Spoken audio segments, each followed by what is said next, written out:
Θεού και επ' ευκαιρία να πω, αν και δεν έπρεπε να το πω γιατί το έχω γράψει τόσες φορές και έχουν χιλιοϊπωθεί, αλλά δυστυχώς ο διάβολος εκεί πάει να μας τριμώξει στο θέμα της νηστείας. Θα το πω ξεκάθαρα και όποιος θέλει ας το καταλάβει. Όποιος δεν θέλει μην κουράζουμε πια, γέρασα και τα έχω πει χίλιες φορές.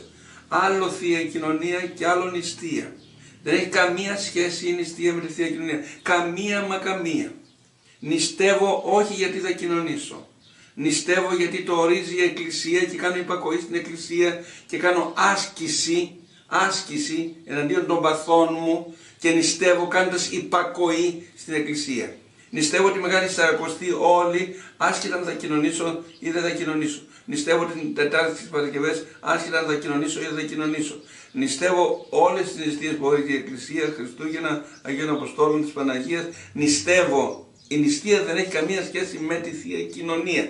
Δεύτερον, πρώτης Θείας Κοινωνίας, η ειδική νηστεία δεν υπάρχει. Αν μου βρουν εμένα έναν ιερό κανόνα που να επιβάλλει νηστεία πρώτης Θείας Κοινωνίας, εγώ θα κάψω και το Ευαγγέλιο και το πηδάλιο. Δεν υπάρχει όμως. Δυστυχώς αυτά που λένε είναι πλανεμένοι, ότι αν δεν νηστεύσεις 3 μέρες το λάδι δεν θα κοινωνήσεις. Αυτοί που το λένε να το κάνουν στον εαυτό τους, μην υποχρεώνουν τους άλλους.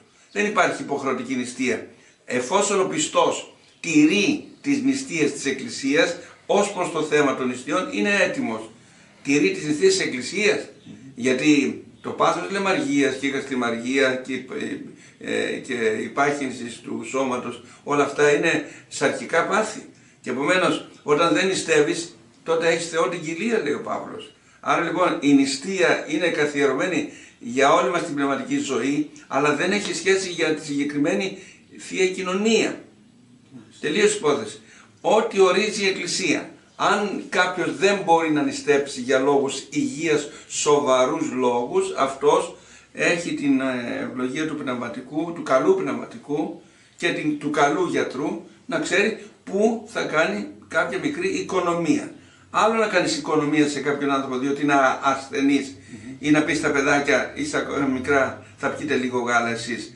Και άλλο να λες δεν κάνω νηστεία ή δεν χρειάζεται νηστεία ή η νηστεία είναι τύπος ή η νηστεία δεν είναι μόνο τι θα φας. Όχι, η νηστεία είναι και το τι θα φας. Γιατί και το τι θα φας είναι λαιμαργία, είναι πάθος, είναι από τα 7 θανάσιμα αμαρτήματα. Επομένως η νηστεία είναι υποχρεωτική για όλους, όχι υποχρεωτική για τη Θεία Κοινωνία.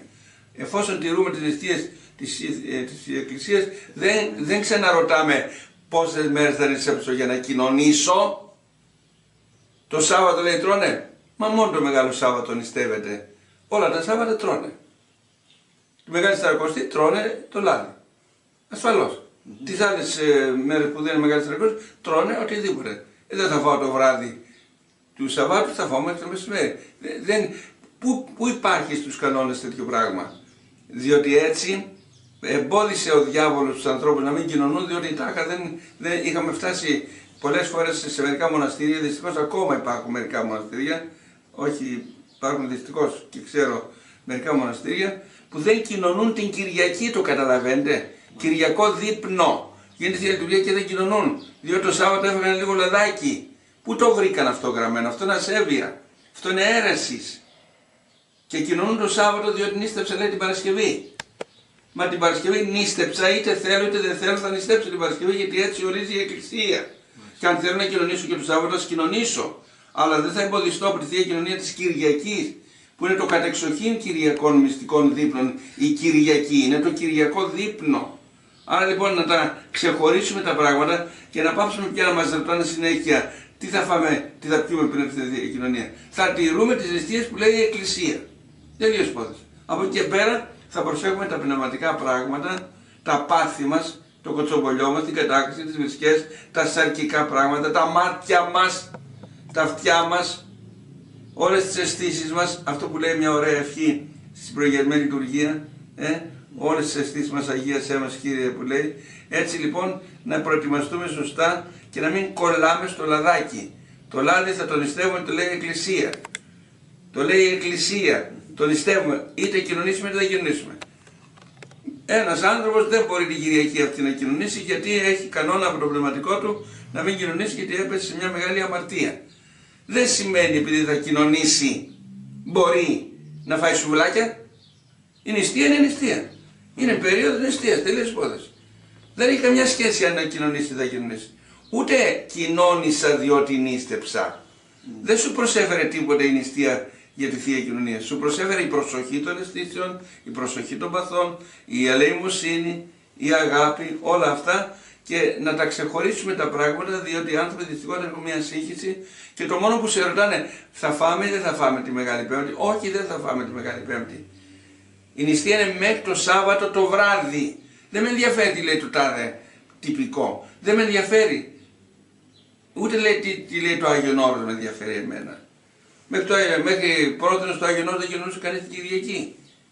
Και αναγκάστηκε να γίνει ο Άγιος Νικόδημος, να αναγκάστηκε να φύγει από το Άγιον Όρος. Και αναγκάστηκε οι κολυβάδες να φύγουν, να γράψουν βιβλία. Και αναγκάστηκε να πάνε νέες αδελφότητες στο Άγιον Όρος, επιτέλους να καταλάβουν κάποτε οι καλόγεροι ότι την Κυριακή κοινωνάμε. Και το Σάββατο τρώμε λάδι, φυσικά, αφού το λέει η Εκκλησία. Άμα θες να μην φας, μην φας. Αλλά μην το υποχρεώνεις. Αν θες να διορθώσεις την Εκκλησία και να κάνεις παραπάνω από ό,τι λέει η Εκκλησία, κάντα, αλλά θα σε τσακίσει ο εγωισμός μετά. Ότι εσύ είσαι ανώτερος από την Εκκλησία. Γιατί λοιπόν να μην υποταχθούμε σε αυτά που λέει η Εκκλησία, να έχουμε και τη χαρά της ταπεινώσεως και να έχουμε και την ευλογία ότι κάνουμε υπάκοη στην Εκκλησία? Νομίζω τα λέω καθαρά ή δεν τα λέω καθαρά? Πολύ καλά τα λέτε. Λοιπόν, αν έχεις καμιά απορία πάνω σε αυτό, πες μου να το συμπληρώσουμε. Και να μην με ξαναρωτήσει κανείς. Λέει η Εκκλησία Μεγάλη Τεσσαρακοστή, Μεγάλη Τεσσαρακοστή. Λέει η Εκκλησία μέχρι το Μεγάλο Σάββατο είναι Μεγάλη Τεσσαρακοστή. Διακόπτουμε μόνο το Σάββατο και την Κυριακή και τρώμε λάδι. Διακόπτουμε του Ευαγγελισμού και τρώμε ψάρι. Διακόπτουμε των Βαϊών και τρώμε ψάρι. Αυτά είναι καθορισμένα πράγματα. Από την άλλη πλευρά, μην με ρωτάει ένας άρρωστος, εγώ να φάω λίγο γάλα. Ρώτα το πνευματικό σου και το γιατρό σου. Εγώ